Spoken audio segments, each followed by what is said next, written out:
Good morning, everybody. Welcome to TED Talks Ball. Got a special Thursday morning edition, a special Rams versus Niners edition. I've got Zach from Payo Time. He's a Rams expert, folks. He's a Rams content creator. He's super knowledgeable, but most importantly, Zach is super cool. He might be the only cool, knowledgeable Rams fan that I know. I know some that are a little bit of both, but I think, I said on the timeline, I said a real unicorn or true unicorn. I'm not exactly sure the verbiage I use, but you get the picture. This is Zach, folks, coming to us from Canada in the East Coast time zone. So he's actually here on his lunch break, taking a break out from work. So we will be ending the show 12:50 Eastern or 12:55. If you guys could help remind us of that if we start getting close. Sometimes these things get going. Also, just want to make sure to let everybody know, we're streaming to both channels. So that's at Payo Time Rams YT on YouTube. If you're on my channel on TED Talks Ball, make sure you get over to Zach's channel, give him a like and a subscribe. If you're on a computer, open up two browsers if you don't mind. It's not that difficult, and watch both shows at once. That way we both get the watch hours. Or even if you're on a phone that you can't split, you could always whip out your tablet, watch on two devices. Anyway, it really helps us. Same thing if you're on Zach's channel. Pop over to mine, TED Talks Ball. Give me a like and subscribe. It really helps us to keep doing what we do for you, which is, for me, Zach, I don't know about you, but I'm just all about on Twitter, on here. I just want to learn, teach, and have some fun. And I feel like I get to do all that when I talk to you. Absolutely. No, and thanks for reaching out. I'm glad we can collab. I'm still new to the dual stream of channels. So any of my subscribers that are watching know that this is a lot of 49ers colors here. No, I'm just kidding.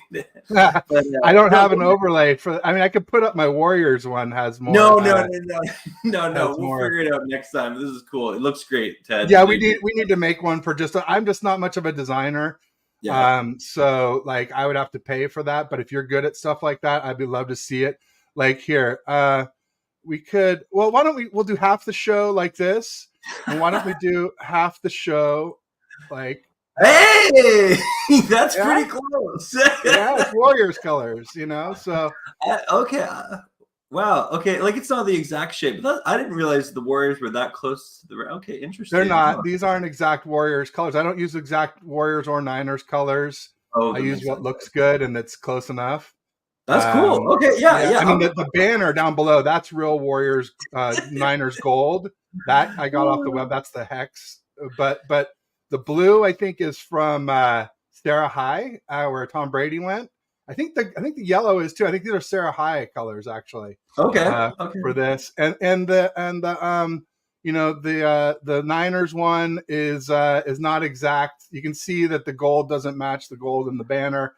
And there's several colors of Niners red, but none of the ones that are in my room really match this overlay either very well. So, it's not an exact science. We just get as close to I go for more what looks best than what's exact. Okay, that's fair. No, that's fair. It looks good. Looks crisp. And that's so fun that we'll swap out the colors over there. Yeah, or I could do it every 10 minutes or something. Keep it spicy. I don't know. We'll swap see. It. Yeah, no worries. Thanks for accommodating the Ramley, Ted. I'm excited for this game. Hey, look, we're enemies on the field, but we can be friends off of it, right? Absolutely. Especially anytime and anytime we're not playing. I can congratulate you on a big win Sunday against the Seahawks, and we'll get to that here in a second, and everything. But let's just try not to get too far behind on the chats here, real quick. I like to accommodate, especially since we're in two channels. People in your channel can't see my chats, and people in your channel. Or what the separate channels can't see the other chat. So I will try to show every chat, even if I don't specifically respond to it. And we'll of course respond to the ones that are pertinent. But also feel free to call out any yourself that I may miss. And let's just tag team it, Zach, and make sure we get to all the important stuff. But important is we've got Calcio 285 says, I don't care who wins. Hey, Calcio. Okay. Well, hey, I will say I definitely care. I want to win because the winner, takes over first place in the NFC West. Big deal. But I want a great game and everybody to end up healthy at the end, and that includes Rams players. I never root for injuries, even for my opponent. So that's probably more important than winning, especially the injuries part to me. Yeah. But yeah, let's hope for a great game. Injuries, and if you're rooting for the Niners, hope for the Niners. If you root for the Rams, hope the Rams win. He says he likes both. That's kind of cool. You must not be a you must have a different team to like both teams. It's hard to like both if you're a Rams fan or a Niners fan, but that's cool. That's cool, Cal. So tell us about who is your team though, if you don't mind. We got Nathan here. We got some Rams Kings and Hearts. Welcome, Nathan. Hey, Thanks for Nathan. joining. He says LA Rams 100% win 2-0. There you go. You heard it here first from Nathan. Let's go. We got receipts. I just say, Nathan, don't bet your rent money, but hey, it's all good. It's all good. He's your team. You should root for them, and you should expect them to win. There's nothing wrong with that. I will say, Zach, I had a couple of draft experts on during the off season. I'm probably blanking on their names right now. Alex Barber of Hail Mary Sports and John, I want to say Schneider, but I might be getting his name wrong. And I don't know, however I can, I'll probably look it up during the show so I can correct myself. But he's an Eagles fan. And they both said that the Rams were going to be better than a lot of people thought this year. Maybe not as good as the Niners and Seahawks, but enough to make it tough for whoever comes out of the West to do it. And sure looked like that Sunday. And again, we'll get to that soon. We got Ben Saban in the house. Ben says, "Hey man, good luck to your Rams, Zach. Thanks, Ben, for joining." We got Jess from East Coast Red and Gold. She says, "Payo time." She's excited. Jess does her main shows every Wednesday at 5 Pacific, 8 Eastern. Great stuff with Bex, Maddie B, and the great Ty Alston, 10% Ty. He's the podcaster, agent to the podcasters, connoisseur or extraordinaire, excuse me. He can turn your podcast into podcast. He only charges 10%. If you want to switch to another show or get someone else, steal someone from another show, talk to Ty. He'll work behind the scenes to get you the talent you need for your show. It's kind of a joke, but it's fun. He's a great guy and super dry humor. Wonderful. Love Ty. Silly fun guy. Yeah. And Jess, man, she travels because she has to travel to Niners games. She travels to away games. She went to Pittsburgh.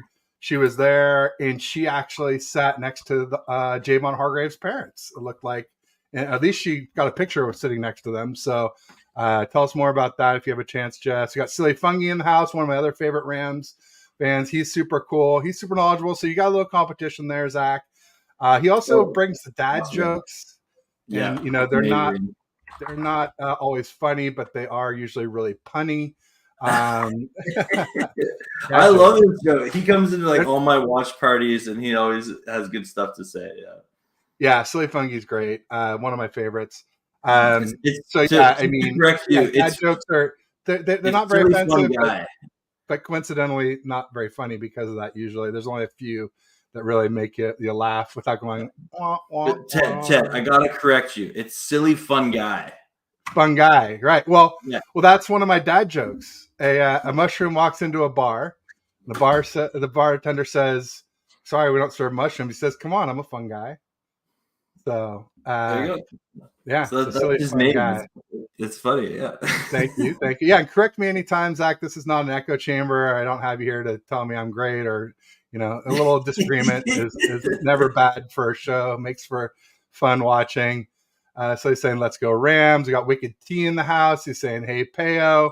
Got the great Bryant Culp. He has a show. Everybody check him out on YouTube. So does his wife. They do Women of the Niner Roundtable or something similar to that every Saturday night at 5 p.m. Pacific. So if you want to see him and his wife and her friends, a lot of great female 49er minds on that show. He's saying smash the like button. Yeah, hit the like and subscribe, everybody. We appreciate it in advance. 3 channels.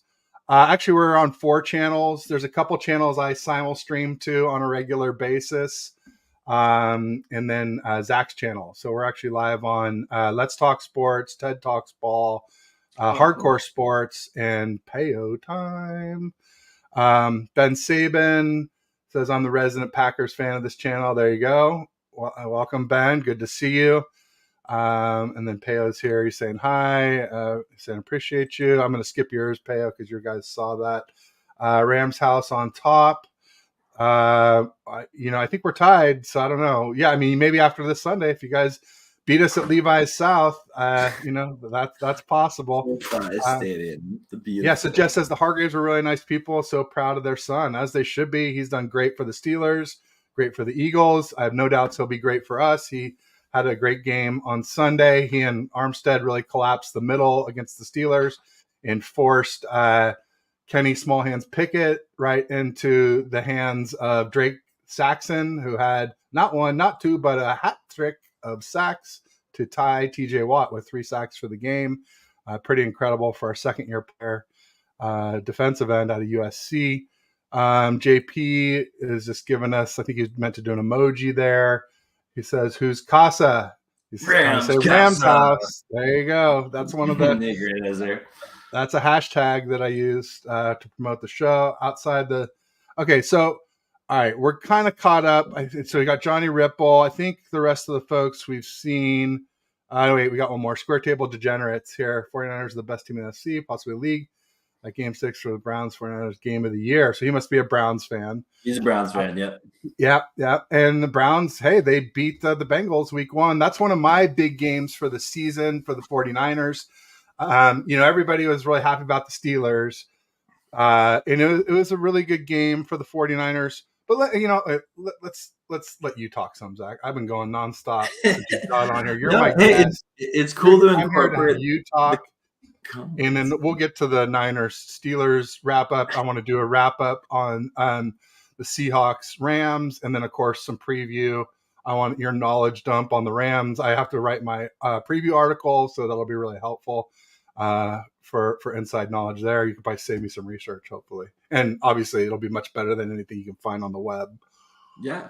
Well, I'll start off by saying this, Ted, is I'm really looking forward to this Rams-Niners game as a continuation for the Rams, what we faced last week in the Seahawks, where going into that game, most Ram fans, there was reason, to be excited because there was just so much unknown, right? When you open a present on Christmas morning, then you don't know what it is. You want to shake it. You want to feel it, see if it's soft or hard, and then you unwrap it to find out what it is.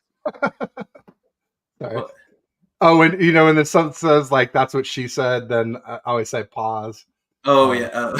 Sorry, just being silly. My apologies. No. And so that was kind of what the Seahawks game was for Ram fans. And I'm just he never. Oh wow, you've been a subscriber for a while, Square Table. But it was really curious to me where I knew that we had a good camp. We had a good offseason. Like all the things you were hearing about Stafford was that he was healthy. Outside of Cooper Kupp and Stetson Bennett and Hunter Long, we didn't have any injuries going into Seattle. And even going into this game, the Rams, they came off pretty healthy off week 1, which I'm so thankful for. We knew this O-line was going to be improved from last year because it was just horrible last year because we had like 14 different, combinations of starters. Terrible injuries. Yeah. So like this year, I went in with this kind of even keel of like, you know what? There's a lot to be excited about this Rams team. I'm an optimistic fan, so obviously I'm going to choose, to have best possible outcomes. But I really didn't know. I did not expect the Rams to beat the Seahawks the way that they did. I did not expect them to hold the Seahawks to only 12 yards in the second half, and essentially, make Geno Smith look like the Geno Smith that everyone thought he was for most of his career on Sunday. So that means Geno turned back into a pumpkin. Yeah. A lot of 49ers fans had our doubts about him. Real quick, let me just interject on that, okay? Because the reason why a lot of us had doubts was because we went up and beat them in Seattle, and Brock Purdy's, I believe it was his third start. Third game. He played against the Dolphins, started against the Bucks. Yeah. It was most of the Dolphins game. It was all but the first drive, and then went up to Seattle. Whereas it's a house of horrors for the Niners. We only won in 2019. I think the last time before that was 2011, and Purdy won. But then the Seahawks, the Niners won, but Purdy led us, and he had a nice game, especially considering he had a broken rib or a rib oblique injury. So the doubts around Geno came from like, hey, they won out to win the season, to finish off the season undefeated, to barely squeak hawk into the playoffs. And but the QBs that Geno faced in those 5 or 6 games, or I think it was 5 games to close out the season, like, you talk about a really tough lineup. You called a murderer's row. I would have called that group of QBs parking citation row, or jaywalking ticket row, or whatever the least ticket you could possibly imagine compared to a murderer's row. So there are some doubts about Geno, despite them picking up Jackson Smith and Jigba, who a lot of people think was one of the best wide receiver prospects in this draft. Totally, yeah. And I'll just shout out everyone in the chat, but Johnny Ripple and Coach T Bates make some really good points that I was going to bring up. Is Coach T Bates says that the Seahawks were missing 2 of their tackles in that game, and so that is one of the reasons the Rams had a lot of success, especially getting pressure on Geno in the second half. And then Stetson's been injured, unfortunately. There's some mystery going on there for sure. And then what Johnny's saying. So the Rams reworked their O-line. We have an undrafted third-year player named Alaric Jackson, or AJ for short, and he's won the left tackle position. It was very impressive for him to do it, but he played really well. And then Coleman Shelton at the center was, we're happy with him. He, much improved even from last year, and he was probably one of our better linemen last year. And then having Joseph Noteboom switch from left tackle to the guard spot on the right side, I'm here for it. And yeah, they have this Rams O-line was surprising last week, and they kept Stafford clean, but they have a huge challenge, possibly the biggest one of the year, going up against your Niners this week, and I'm excited to see it. Yeah, me too. I think it'll be a pretty good game. I would say, yeah. I mean, the Niners D-line, it looks pretty ferocious with having Javon Hargrave, who we already talked about earlier, but I didn't really talk about my thoughts on him from the offseason. We haven't talked for a while. I've been saying he could be, for those of us who are older fans, Charles Haley 2.0, but in a good way. So Charles Haley, for those who don't know, was a dominant defensive end on the 49ers. He had undiagnosed mental health issues, which caused him to clash with coaches and players on the team and stars. I think it was Steve Young and Coach Seifert on the team. And so the Niners foolishly traded him to the Cowboys. Does that sound familiar to anybody? I don't know. We'll get back to that in a little bit too.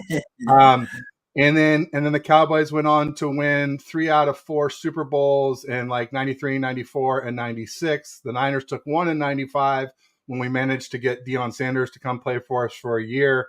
But without Deion, I think you can safely say the Niners would only have 4 Super Bowl rings, not 5. So I'm saying Javon could be Charles Haley 2.0, but in a good way, where Charles Haley ended up being a Niner killer after leaving the Niners. I think Javon might be an Eagles killer after leaving the Eagles. Him paired with Bosa, paired with Armstead, Drake Jackson, like I mentioned, had 3 sacks. We'll see if that keeps up. I'm not banking on Drake Jackson just yet, but it was a nice start to the season nonetheless. Yeah. So, and then the one thing you got going for you with our D-line though, Zach, is, obviously Bosa's holdout. He only signed literally on my birthday, September 6th, which was just a few days. It was Wednesday. And so he only practiced Thursday and Friday before they flew out to Pittsburgh on Saturday to be there Sunday.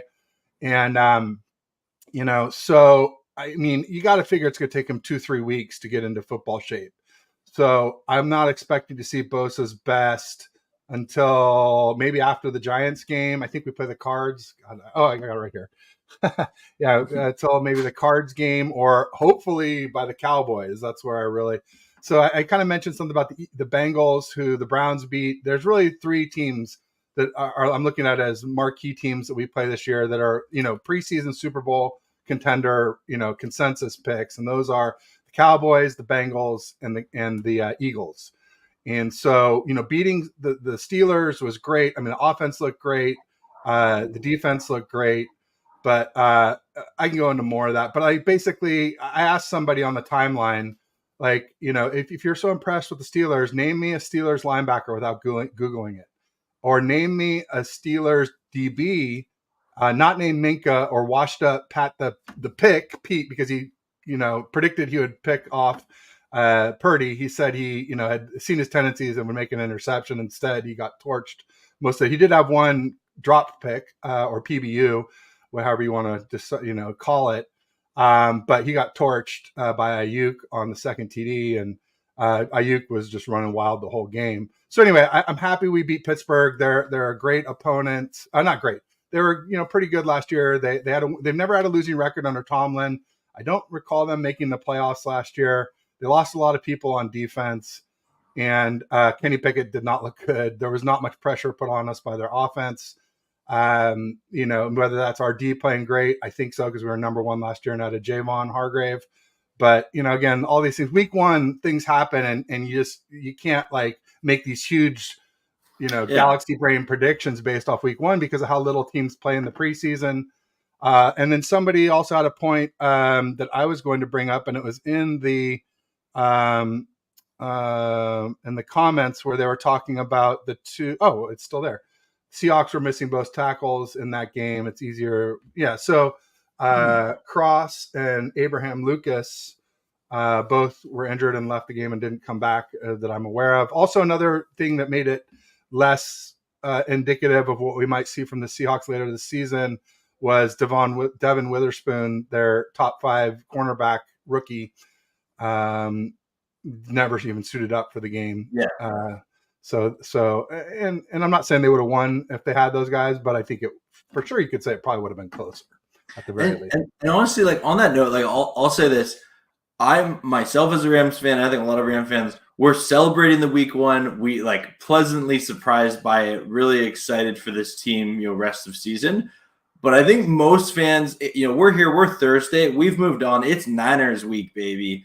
We are looking forward to taking on our division rival. You guys have had our number in the regular season. I think is it 8 in a row now?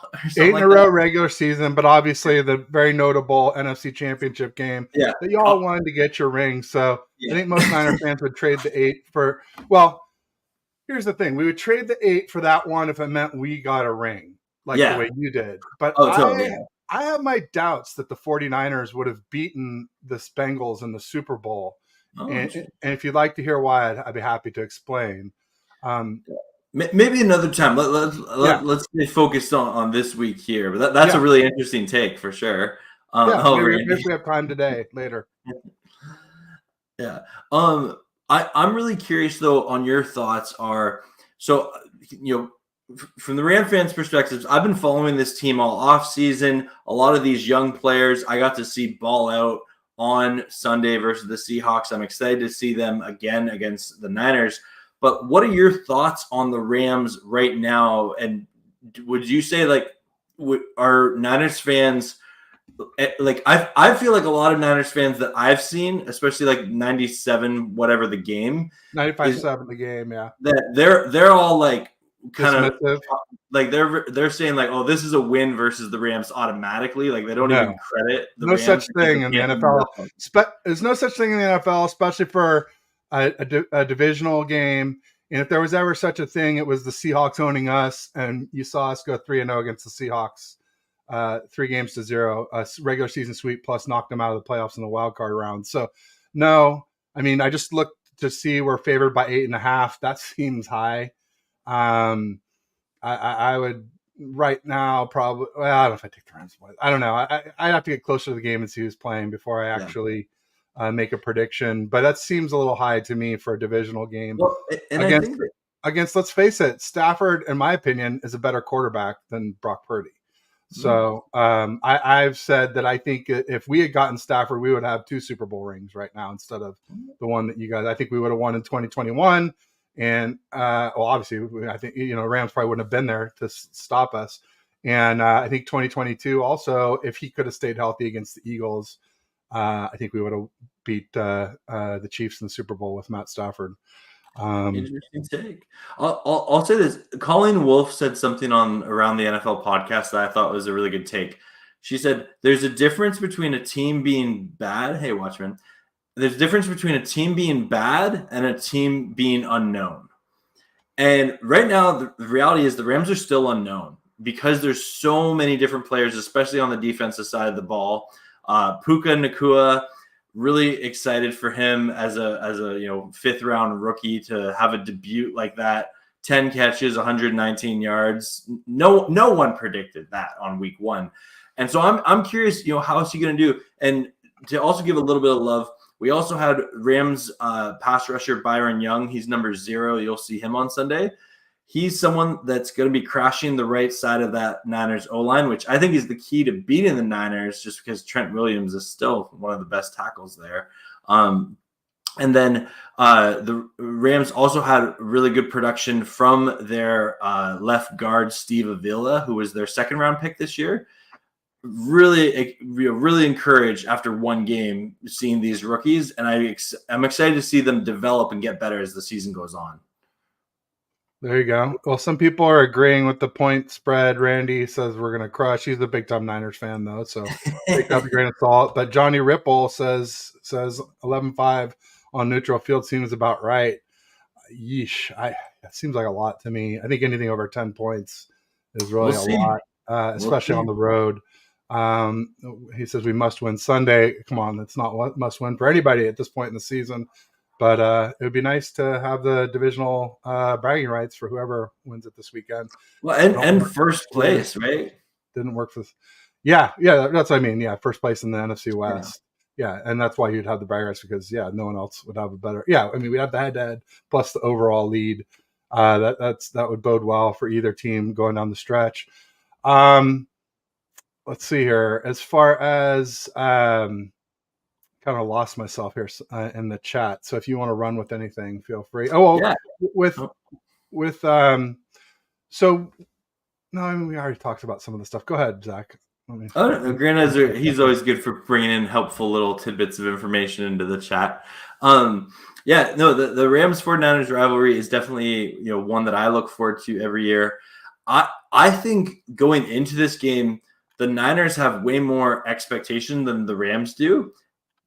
And depending on how much weight you put on the mental component of football, that's something to be said for, where the Rams can play an even keel. No one's expecting them to win, but any given Sunday, and if the Rams were to somehow go into SoFi, win this game, we know it's going to be I'm expecting it to be a lot of Niners fans at SoFi, because Niners fans are fired up right now. So they're going to travel well all season probably.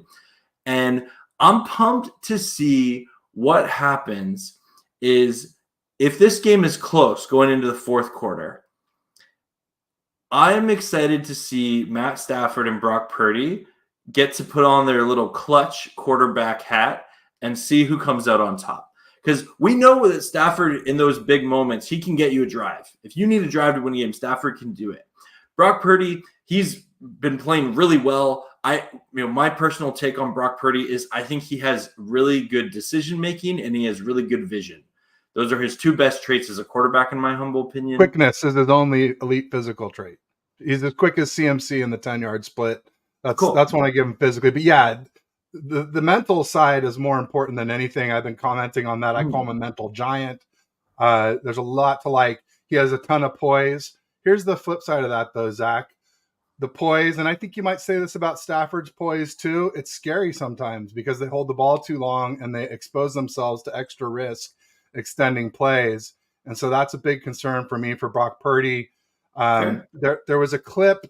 So there's a very well-known play against the Seahawks in the wild card round last season when they came to Levi's. I was there at the game, and Brock Purdy ran all the way to the left, stopped, ran all the way to the right, stopped, stepped into it, threw it to Ayuk in the end zone, and Ayuk dropped it. And so it was an extra TD we could have had in that game. And a lot of people talk about that play because they say, oh, look at this dime that Purdy threw, or dart, is because it was more direct. The Purdy threw to Ayuk. It shows he's got the arm strength. And I'm saying if you got arm strength, you don't stop to step in and throw that ball. You throw that ball on the run off platform if you have a real NFL top arm. But that's not the point of this. My point was going back to the poise and or recklessness, because when Purdy stopped and planted his feet, he got plastered. And the announcer's like, "Whoa, slow down, Purdy. We need you." And great to go for a play, but like, don't get yourself taken out doing it. And they're like, and Purdy's been like this his whole career. And it's like there's all these warning signs leading up to him getting injured in the Eagles game. And then we saw it happen again on Sunday, where J.J. Watt's coming around that right edge, almost the exact same way, that Hassan Reddick did in the NFC Championship game. It ended up being a strip sack. Purdy had no internal clock. He had no awareness, never looked to see him coming. I will say McKivitz got beat. I wouldn't say he whiffed, but he got beat maybe a little more quickly than you would hope. But part of the thing, too, about Bosa being out, I talk about Bosa not being in shape, but our tackles are not in shape from playing Bosa. We don't have another D end like Bosa on our roster, not like TJ Watt, or I would even say Alex Highsmith on the Steelers is probably better than any of our DNs. He had 14.5 sacks last year. So anyway, I'm getting kind of lost on it, but it's just, the poise, the mental side, I love it. That's part of the reason I love Brock, and I like quarterbacks like Stafford. I liked him until he was a Ram. Is I love that improvise, and when the play breaks down, they can still do something good. Whereas Jimmy G, like, he was a much better first read quarterback than Brock Purdy. But if he's going second, third, fourth, he's probably throwing it to the defense. Let's be honest. So they were both very different quarterbacks, but very similar in their results. Especially if you look at Jimmy with when CMC started, their stats were very similar. Jimmy was 4-0 with CMC as a starter, so that's why I get into trouble with Purdy because I call him mid. And everybody gets mad at me, but mid maybe has average or middle of the pack.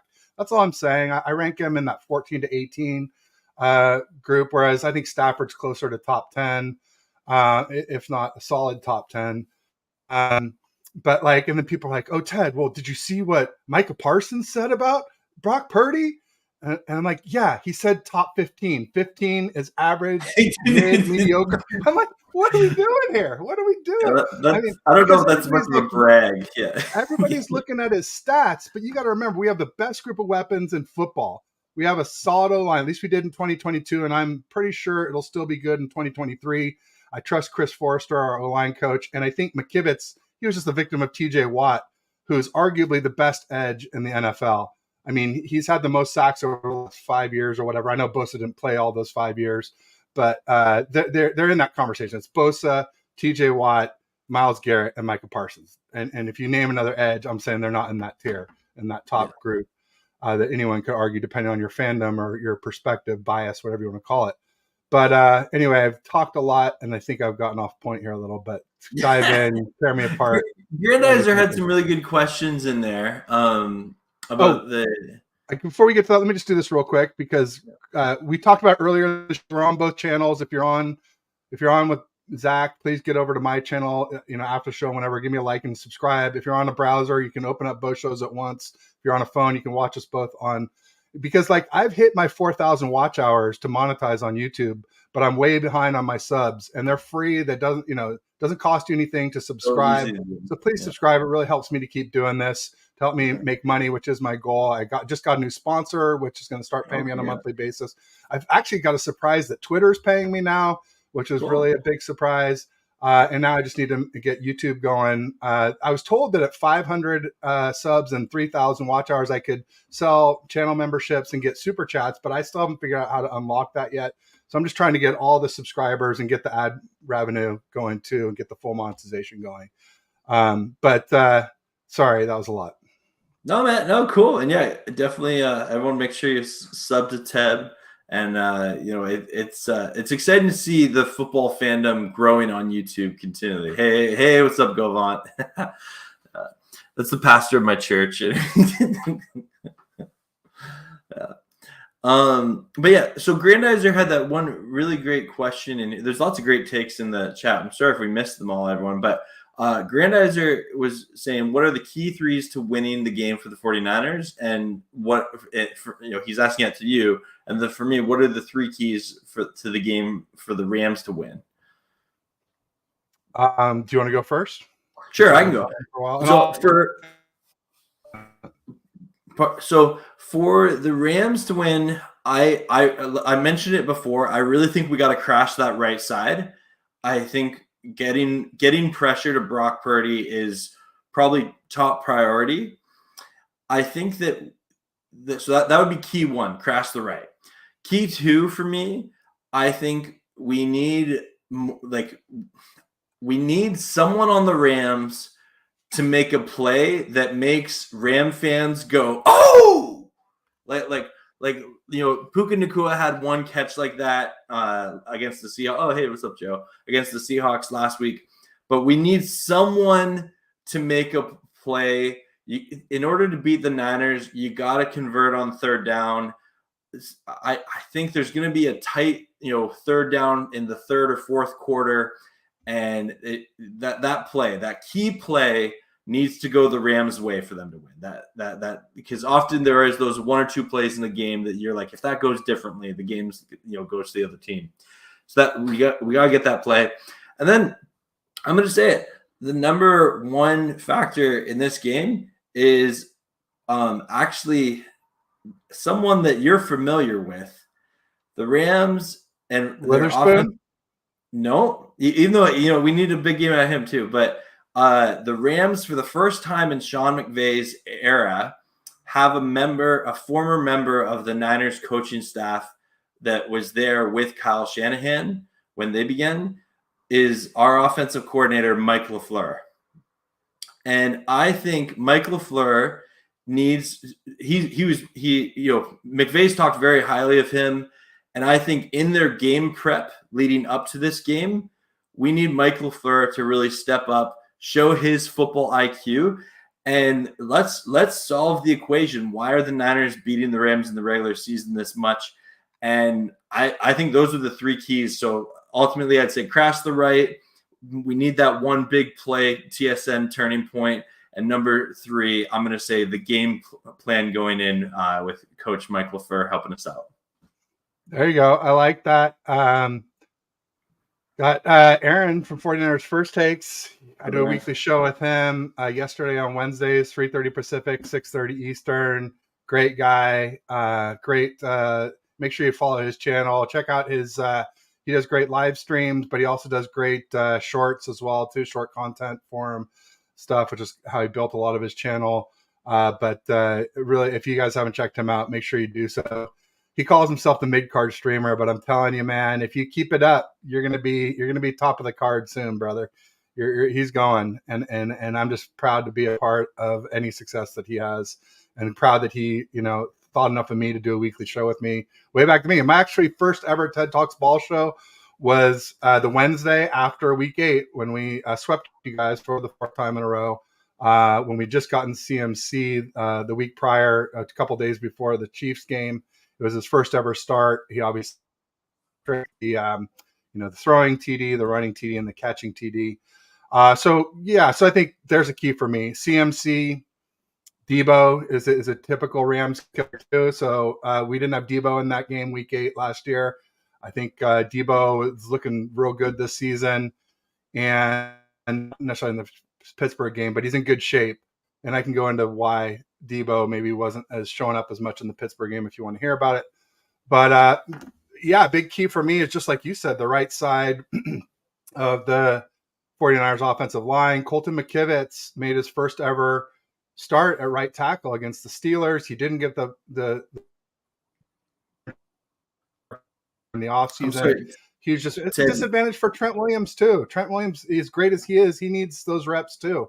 So I would say all three of those guys, Bosa, McKivitz, and Trent Williams, are not as good right now as in a few weeks from all practicing against each other for a while and getting those calluses. You can be in the best shape possible, but you're not in football shape till you've practiced for at least 3 weeks with the big uglies, either on the D-line or O-line. So I like your keys. Those are some of mine. I probably could do more defensive stuff. But I mean, I think if our defense sticks with what they are, the number one D last year, and there was nothing in Pittsburgh to say that we aren't still the number one D. Yeah, and again, like I said, I believe this is just because of the dynamics of what the NFL is right now. This is more of a litmus test for the Rams than it is the Niners, because the Niners have that, prestige going into it. A lot of people are saying they're the best team in the NFL, NFC, where with the Rams, there's still a lot of unknowns. They had a good week 1, and we're going to see week 2 when they go up against a good Niners team, how well they do. And I'm excited about it. There you go.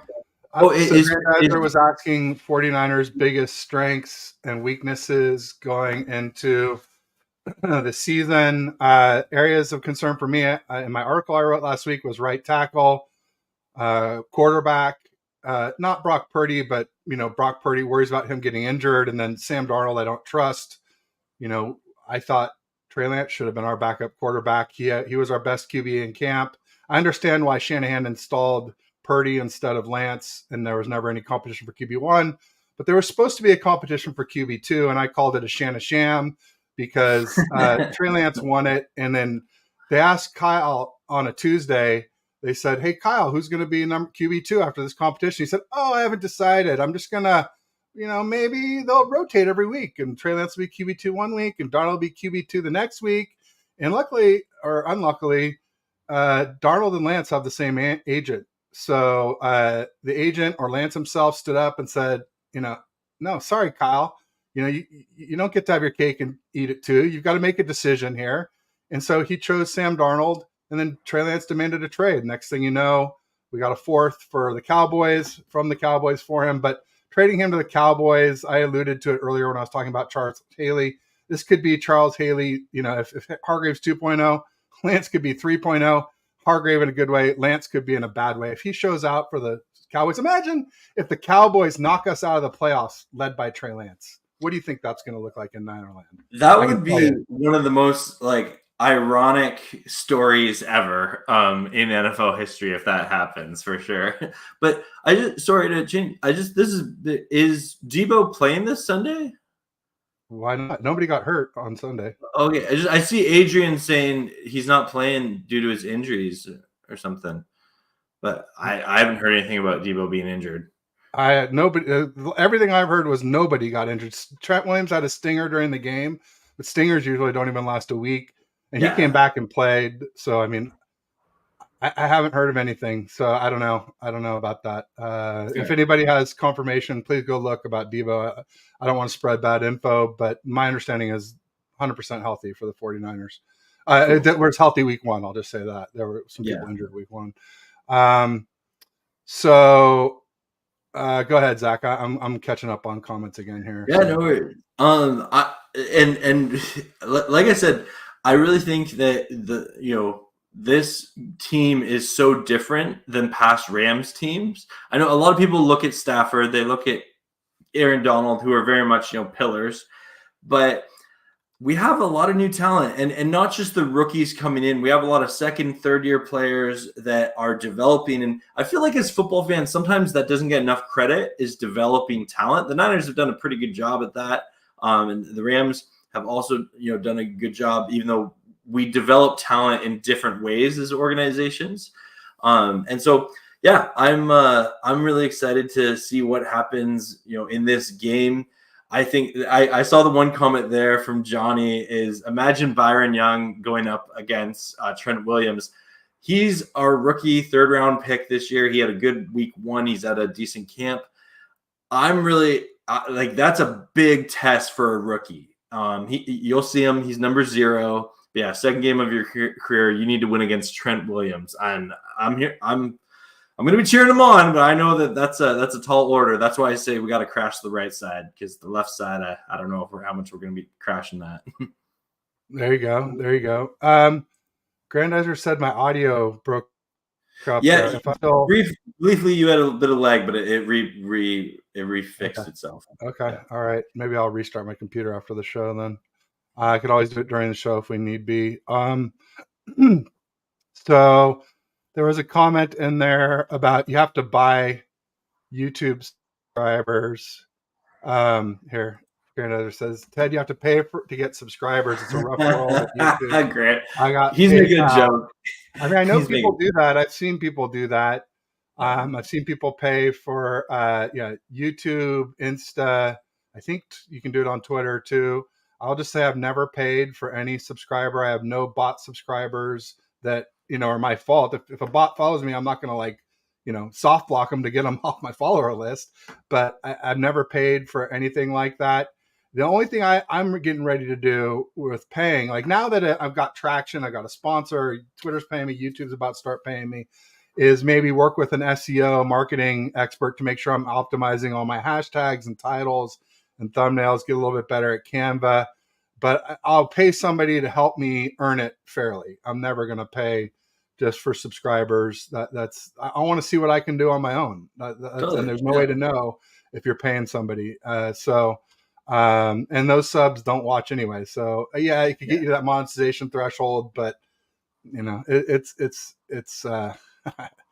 shady. It's just so not me. I'm not a clickbait artist. I told Zach backstage, I've only ever done clickbait one time, and it was because I'd been falsely accused of being clickbait or doing things for views. And basically it was like this article about Isaiah Brock from the Iowa State Cyclones, where Brock Purdy went. And he and about 3 other Iowa State Cyclones had been busted for gambling.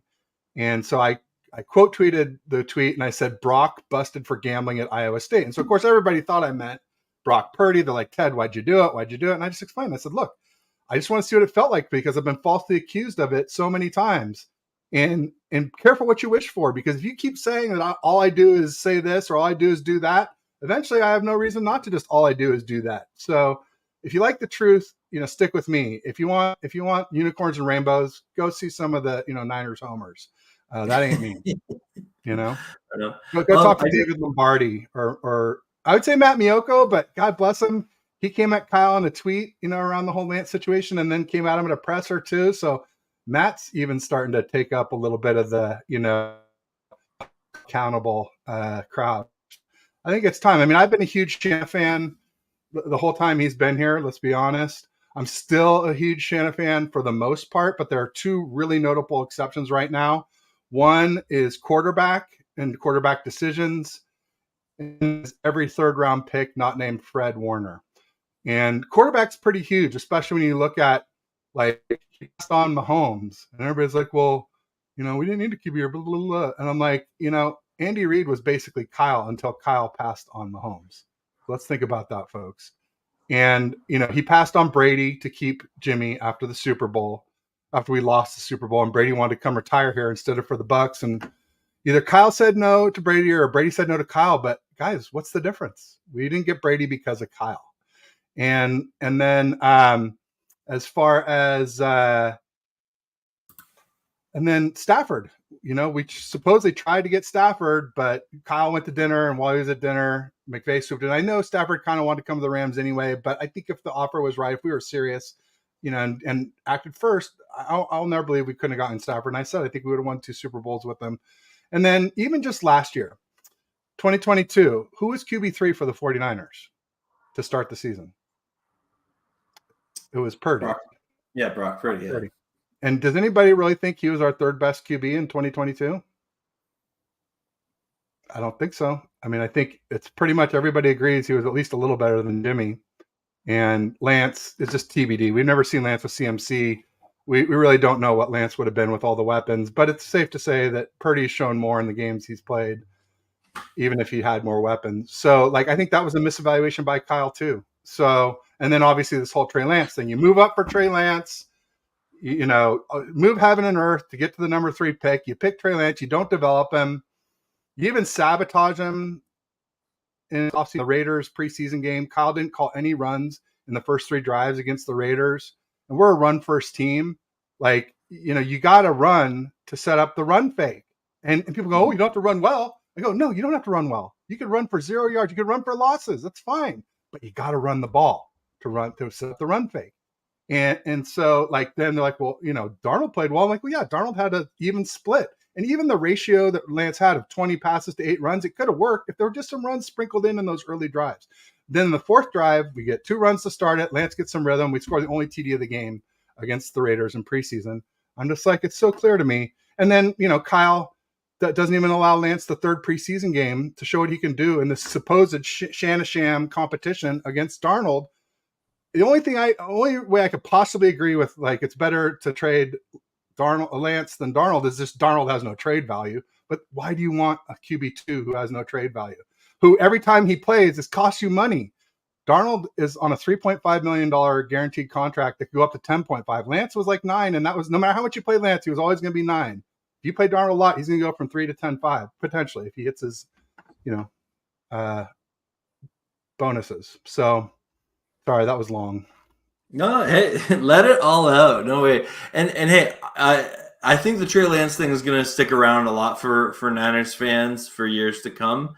Honestly, once the trade happened after like that media cycle of like 2 days, I personally was like, okay, like moving on with my life. But again, like I don't follow the team like you do. That being said, and Adrian clarified that Debo is all well and good. So the Rams will look forward to trying to contain him, CMC, and Kittle on Sunday. And maybe it was an honest mistake by whoever said that, but anybody who roots for injuries or does stuff like that knowingly that that's not true, that's bad karma. I'll just say that. Bad karma. Don't do that, whoever that was. No. But I know we're running short on time, Zach, here. I know you're on your lunch break. You have a meeting coming up in a few minutes. What else do you want to talk about here? What did I miss? I guess the one last thing I'd like to talk about is what if the 49ers lost this game? What would that mean for the current state of the 49ers? Nothing. I mean, nothing except for that the streak is over of sweeps. Okay. It means nothing. The 49ers, in case people forgot, we started 2021 3-5. We started 2022 3-4. Now, we didn't have Purdy, and we didn't have, we had Purdy for 2022, but he wasn't playing. He was QB2 once Lance, 3 to start season 2 once Lance got injured, but it was Jimmy and Lance last year. We also didn't have CM. But our O-line usually takes a while to gel. And so does Kyle's system usually, but it looked humming last week. The one thing I'll say about last week was as good as it was against the Steelers, could have been, I think, a lot better if Kenny Pickett and Najee Harris and then, Pittsburgh offense had put more pressure on us. I think we could have run it up quite a bit higher than 30 points in that game. But no, it's just bragging rights. And like I said, as long as there's no major injuries, I'm not super worried if we lose to the Rams this week. It's early in the season. The games at the end count the most to me. I always say I'd rather be healthy, hot, and rested going into the playoffs than a higher seed. I used to say a lot, although here's a quick thing. I noticed 2 real big parallels between Brock Purdy getting injured in the NFC Championship game in Philly and Mullins getting injured in Dallas. Same injury. Only 2 NFL quarterbacks to ever have this UCL repair plus internal brace surgery are those 2. And it was the same thing. A guy coming off the right edge, unblocked, hits the arm. And maybe it was crowd noise at places because it was loud at Jerry's World and at the Link, or whatever they call it these days in Philly. And, basically when a guy gets beat on the line, they yell fire or something like that. So the QB hears them. So the QB knows to look and pay attention to the guy that just beat them. And I don't think that, Mullins heard it if McGlinchey yelled it. And I don't think that Purdy heard it if Tyler, who got beat by Reddick, called it. So that's one reason why maybe that home field advantage is more important than I used to think. Also, the bye, first week of the playoffs is huge. But I'll just say this: for the Rams, it would be a big win, ending the losing streak against the Niners of the season for sure. But also, we would start off the season with 2 divisional wins, which would be pretty awesome. Yeah, no doubt. And like you said, the pressure's all on the Niners. We're the Super Bowl favorites. We're the ones with the big win streak, at least in the regular season. We're favored heavily. Like it would be a lot more of a problem for the Niners to lose than the Rams, obviously. And so then that puts pressure. But you know what they say, like either pressure, it either bursts pipes or makes diamonds. I hope it makes us a diamond on Sunday. But I wouldn't be shocked to see the Rams. And like I said, I think 8.5 is high. And best of luck, Zach, to you and your Rams. Not this Sunday, of course, but all season, hoping for a good game and no injuries for either team. And I'm obviously hoping for the Niners, and you're obviously hoping for the Rams to win, and that's how it should be. Awesome. Well, let's go on. I know you got to meet with Peace and go Niners, and you know. All right. Thanks everyone for hanging out with us. Bye.